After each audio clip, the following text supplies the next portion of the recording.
Shalom, selamat pagi saudara yang diberkati oleh Tuhan. Kembali lagi dengan sapaan firman Tuhan pada pagi hari ini. Sebelum kita melanjutkan setiap aktivitas kita pada hari ini, mari kita datang kepada Tuhan untuk mohon pimpinan dan penyertaan Roh Kudus dalam kita merenungkan sabda firman Tuhan. Mari kita berdoa.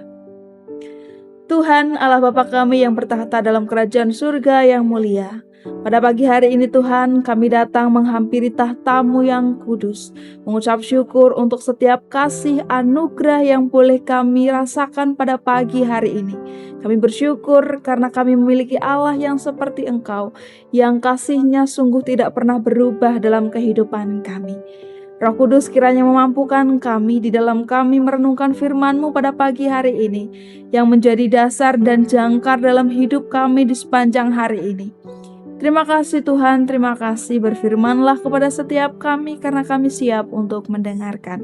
Di dalam nama Tuhan Yesus kami mengucap syukur dan berdoa. Haleluya, amin.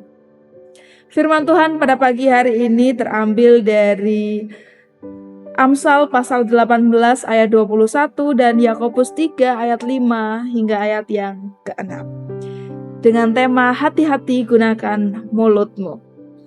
Saudara yang diberkati oleh Tuhan, setiap hari kita berbicara ratusan bahkan ribuan kata. Ada kata yang membuat orang tersenyum, ada juga kata yang mungkin meninggalkan luka di hati seseorang.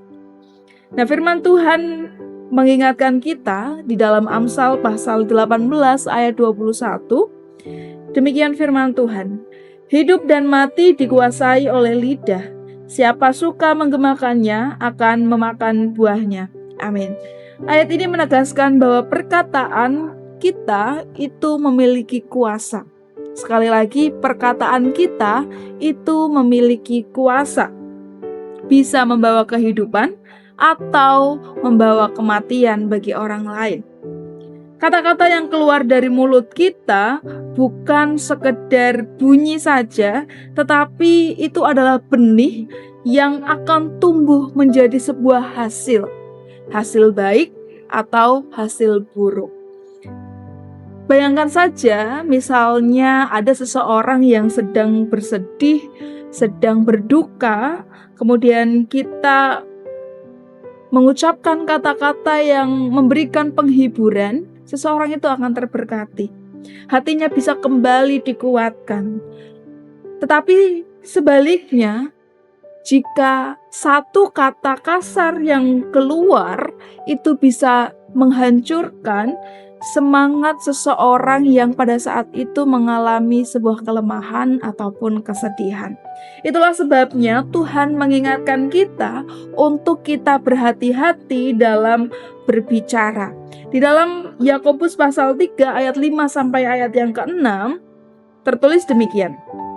Demikian juga lidah, walaupun suatu anggota kecil dari tubuh, namun dapat memegahkan perkara-perkara yang besar. Lihatlah, betapapun kecilnya api, ia dapat membakar hutan yang besar. Lidah pun adalah api, suatu dunia kejahatan, dan mengambil tempat di antara anggota-anggota tubuh kita sebagai sesuatu yang menodai seluruh tubuh dan menyalakan roda kehidupan kita, sedang ia sendiri dinyalakan oleh api neraka. Amin. Yakobus menggambarkan lidah seperti api kecil yang bisa membakar hutan yang besar. Artinya apa, saudara? Satu kata yang salah itu bisa menimbulkan masalah yang besar, pertengkaran, perpecahan, bahkan kebencian. Seperti tentu kita pernah kena cipratan air panas. Rasanya sakit luar biasa meskipun itu hanya sedikit.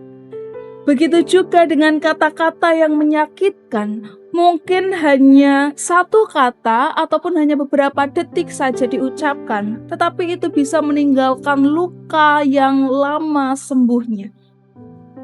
Dan sebaliknya, kata-kata yang penuh kasih, ketika kita berkata dengan lembut, penuh dengan kejujuran, penuh kasih, kita sedang menyalurkan kasih Kristus kepada orang lain. Dan kata-kata yang penuh kasih dan penghiburan itu seperti sebuah obat, sebuah mungkin bisa dikatakan salep yang menenangkan luka. Nah, saudara yang dikasihi oleh Tuhan, Tuhan ingin agar hati kita, agar mulut kita keluar perkataan yang membangun, bukan perkataan yang menjatuhkan. Dari mulut yang sama itu tidak seharusnya keluar pujian dan kutuk. Jika hati kita dipenuhi dengan kasih Kristus, maka perkataan kita pun akan mencerminkan kasih itu sendiri. Mungkin hari ini kita perlu berhenti sejenak dan merenungkan, apakah kata-kataku selama ini itu membawa kehidupan atau justru melukai orang lain? Apakah aku berbicara untuk membangun relasi, membangun semangat seseorang, atau hanya untuk meluapkan emosi saja?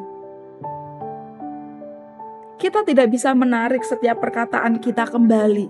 Apa yang sudah kita ucapkan tidak dapat kita tarik.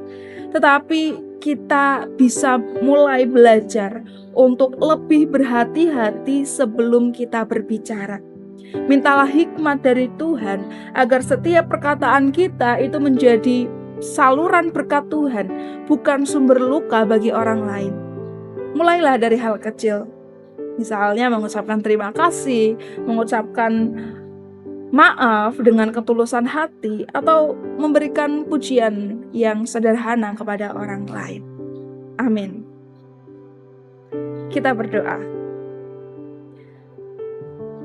Tuhan Yesus, ajari setiap kami untuk kami berhati-hati dalam berkata-kata. Pakai mulut kami untuk mengeluarkan perkataan berkat bagi orang lain. Karuniakan kami kasih dan hikmat daripada Tuhan, sehingga apa yang menjadi kerinduan Tuhan dalam hidup kami, itu boleh kami lakukan dalam kehidupan kami. Terima kasih ya Tuhan, kami serahkan sepanjang hari ini ke dalam tangan kuasa-Mu Tuhan. Di dalam nama Tuhan Yesus kami mengucap syukur dan berdoa. Haleluya. Amin. Jagalah mulut kita dengan bijaksana, karena dari perkataan kita, orang lain dapat melihat siapa yang berkuasa dalam diri kita. Apakah kita sendiri atau Kristus yang menguasai hidup kita. Selamat beraktivitas saudara. Tuhan Yesus memberkati. Give thanks with a grateful heart. Give thanks to the Holy One. Give thanks because He's given Jesus Christ, His Son. Give thanks with a grateful heart.